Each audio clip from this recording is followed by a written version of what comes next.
Assalomu alaykum, hurmatli uchrashuv qatnashchilari. Men Agrobank Urgut filiali boshqaruvchisi o'rinbosariman.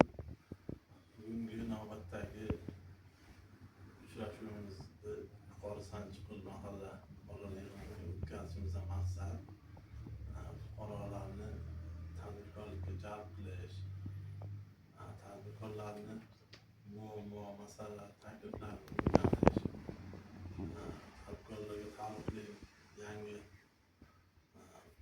qonun va qarorlar, imkoniyatlar, imtiyozlarni tanishtirish va shunga o'xshash masalalar